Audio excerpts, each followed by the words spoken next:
Hello friends, welcome back to my channel. तो ये सुबह का समय 4:30 बजे। मैं बहुत कम शूट कर पाती हूँ इस टाइम पे, क्योंकि बहुत हौच पौच होता है। बच्चों को 3 बच्चों को स्कूल भेजना बहुत दिक्कत वाला काम है। मेरे लिए तो बहुत दिक्कत वाला काम है। तो आज उन्होंने कहा कि उन्हें पास्ता चाहिए लंच में। तो मैंने सारा वेजिटेबल्स वगैरह काटा और उसके पास्ता एक ही पैकेट बचा था मेरे पास, तो मैंने उसके साथ थोड़ा सा मैगी 2 पैकेट मिक्स कर दिया, सबको बॉईल कर दिया। मसाला फ्राई, सब्जी वगैरह फ्राई, वेजिटेबल्स फ्राई किए। उसके बाद जो पास्ता मसाला जो मैगी के साथ मसाला आता है वो डाला, और मैगी मसाला जो एक्स्ट्रा आता है वो भी मैं रखती हूँ, वो मैंने डाल के फटाफट उनका लंच पैक कर दिया। वो भी खुश, मैं भी खुश, वो चले गए। उसके बाद थोड़ा सा मैंने खुद के लिए भी रख लिया था, खुद के ब्रेकफास्ट के लिए। ऐसा ही होता है, मैं जो भी ब्रेकफास्ट में बच्चों के लिए बनाती हूँ तो मुझे दोबारा ना बनाना पड़े, तो मैं वो थोड़ा सा रख लेती हूँ खुद के लिए। और देखिए एकदम अंधेरा हो जाता है। अभी थोड़े लंच बनाकर मेरा ख़त्म हुआ, और तो मैं खुद के लिए थोड़ा सा चाय बना लेती हूँ। तो अब ये मैं नहा कर आ गई, मेरा ब्रेकफास्ट हो गया, और बच्चे स्कूल से आ गए। वो स्कूल से आके थोड़ी देर रेस्ट करते हैं, तो मैंने ब्रेकफास्ट करके मैंने अपनी चाय भी पी ली बनाकर।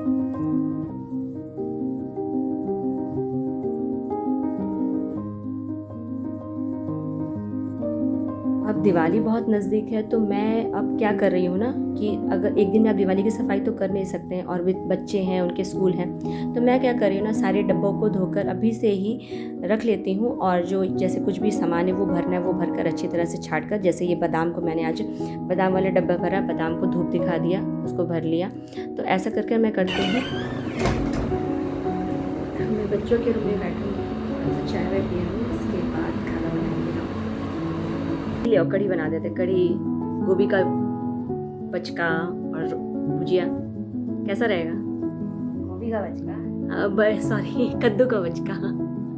कैसा रहेगा? हम कढ़ी नहीं खाएंगे, लेकिन हम कद्दू का बचका खा लेंगे। कद्दू का बचका चावल खा लोगी ना? हाँ। ठीक है, दही ले आओ, दही ले आओ।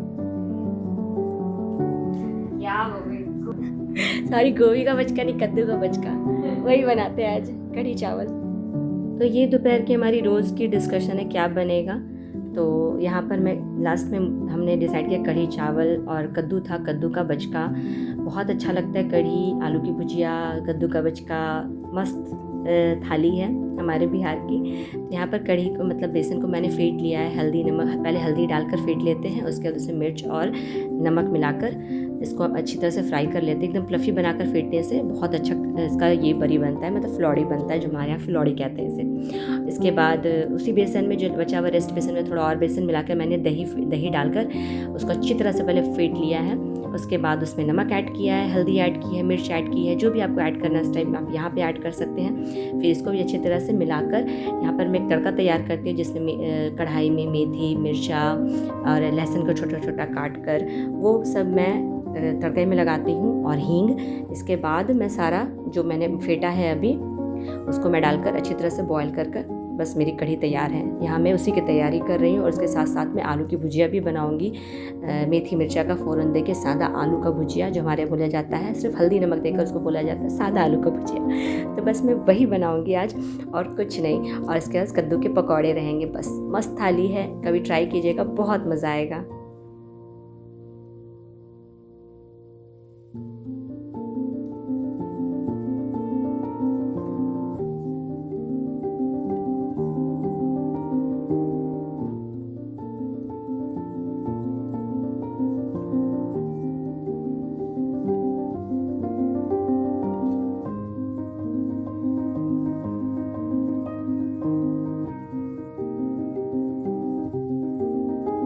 तो यहाँ कद्दू को काट लिया है, और एक बैटर बनाएंगे जिसमें बेसन 2 चम्मच मैंने डाला, और उसके बाद उसमें मैंने चावल का आटा डाला, हल्दी, नमक, मिर्च, थोड़ा गरम मसाला पाउडर। अगर आपको लहसुन का पेस्ट इसमें अच्छा लगता है तो आप लहसुन का पेस्ट ऐड कर सकते हैं, वरना आप स्किप भी कर सकते हैं। मैं नहीं डालती हूँ, मैं सिर्फ गरम मसाला थोड़ा सा पाउडर डालकर उसको अच्छी तरह से फेंट कर पकौड़े बनाती हूँ। और चावल का आटा तो मस्ट, अगर आप चावल का आटा डालेंगे ना तो बहुत ज़्यादा अच्छा क्रिस्पी बनेंगे पकौड़े, बहुत कम तेल में। अगर आप खाने वाला सोडा वगैरह डालते हैं क्रिस्पी बनाने के लिए, तो वो मत डालिए, उसके बदले आप चावल का आटा डालिए, तो उससे बहुत अच्छे पकौड़े क्रिस्पी बनते हैं। बस थाली लग गई है, बच्चे सोकर उठ गए हैं, उन्होंने अपना खाना खा लिया, और बच्चे सोकर उठ जाते हैं, उसके बाद टीवी वगैरह दिखते हैं, फिर पढ़ने बैठते हैं। तो यहाँ वो टीवी देख कर बैठ रहे, तो दोपहर में ये सब कुशन कवर वगैरह जो मैंने 2 दिन पहले निकाला था वो सब मैं अच्छी तरह से लगा लेती हूँ।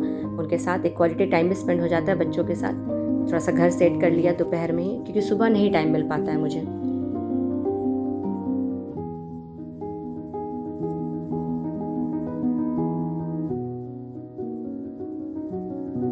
तो मैं अपने साथ क्या रूल करती हूँ ना कि मैं जब भी मुझे टाइम मिलता है, मैं वो काम निपटा लेती हूँ। मैं दिमाग में रखती हूँ कि मुझे ये काम है, उसे मुझे निपटाना है, और मेरे लिए कोई टाइमिंग रेस्टिंग का कोई टाइम नहीं होता। आप मेरी प्रायोरिटी मेरे बच्चे हैं। मैं उनको प्रायोरिटाइज़ करती हूँ कि वो अपना मतलब जो समय उनके साथ क्वालिटी टाइम दे सकूँ, उनका टाइम लंच टाइम पे हो, वो सब कुछ उनका टाइमिंग पे हो। तो उसी हिसाब से मैं अपना शेड्यूल बनाती हूँ कि बच्चों को कोई दिक्कत ना हो।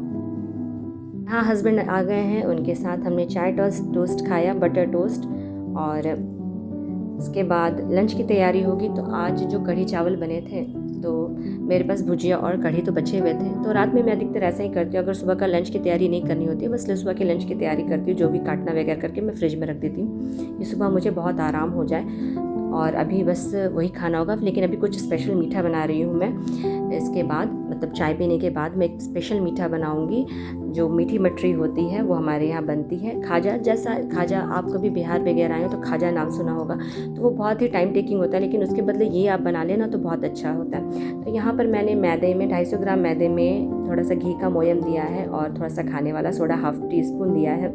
इसको अच्छी तरह से मोयम लगा लेना है ताकि वो बंधे। उतना घी डालना है कि आपका मैदा जो है या आटा, जब भी आप मोयम लगाएं तो इसका रूल है कि वो बंध जाए हाथ से। हाँ, उसके बाद इसको अच्छी तरह से मैंने ठंडे पानी से आटा लगा लिया है, और मुलायम आटा, बहुत ज़्यादा कड़ा आटा नहीं लगाना है, लेकिन रोटी से थोड़ा सा कड़ा आटा लगाना है। इसके बाद इसको मैं अच्छी तरह से बेल कर, जैसा मैं पिक्चर मतलब दिखा रही हूँ उसी टाइप से मैं उसे बेल कर, और एक लेई बनाई मैंने, उसी मैदे में थोड़ा सा घी और मैदा मिला के एक लेई बनाई, जो बीच में लगा ली, ताकि उसके जो मैं रोल करूँ ना तो वो छानने के बाद मतलब अच्छी तरह से अलग अलग हो जाए, अच्छी तरह से फ्राई हो जाए। यहाँ पर चाशनी भी बना ली है। इस चाशनी में मैंने सिर्फ थोड़ा सा ये क्या कहते हैं उसको भूल जाती हूँ बोलते बोलते। यहाँ पर चाशनी में मैंने सिर्फ थोड़ा सा कलर डाला है और इलायची का पाउडर डाला है, और बस जैसे मैं बता रही हूँ पिक्चर में, मतलब वैसे ही एकदम सिंपल तरीके से आपको इस तरह से छोटी छोटी लेयर बनाकर काट लेनी है। उसके बाद उसमें लेई लगा देनी है, जो लेई मैंने बनाई है, और इसको फोल्ड करके सिर्फ 2 बार चलाना है आपको बेलन को, ताकि ज़्यादा ना चिपक जाए, और 2 बार इसलिए भी चलाना है कि खुल ना जाए। बस इसी बात का ध्यान रखना है।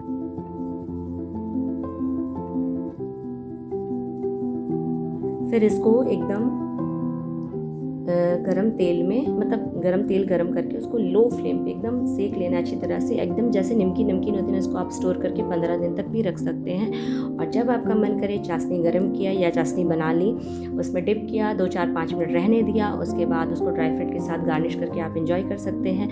और कोई भी मेहमान है, पटाख से आप मतलब इसको स्टोर, जैसे हम लोग नमकीन स्टोर करते हैं ना एयरटाइट कंटेनर में, वैसे आप स्टोर कर सकते हैं। तो कैसी लगी मेरी ये रेसिपी, कैसा लगा मेरा ये व्लॉग, और अगर व्लॉग को अच्छा लगे तो प्लीज़ लाइक एंड सब्सक्राइब, और आप शेयर भी कर सकते हैं अगर ज़्यादा अच्छा लग जाए तो। और अगर मैं मतलब इतने अच्छे से भी नए नहीं हूँ, इसलिए इतना अच्छे से बोल नहीं पाती हूँ, लेकिन अगर आपको अच्छा लगता है तो प्लीज़ सब्सक्राइब कीजिए, और ये रेसिपी आप ज़रूर से ट्राई कीजिए, बच्चों को खिलाइए, क्योंकि घर की जो रेसिपीज़ होती है ना, घर की जो चीज़ें होती है ना, वो बहुत अच्छी होती है। और बाहर की चीज़ों से मतलब अगर कुछ भी खाने का मन करे, मैं अपने ब्लॉग में लगातार ये शेयर करती रहूँगी कि घर में कैसे अच्छी अच्छी चीज़ें बनाकर बच्चों को एंजॉय किया जा सकता है। तो प्लीज़ लाइक एंड सब्सक्राइब। अभी के लिए बाय बाय, मिलते हैं नेक्स्ट ब्लॉग।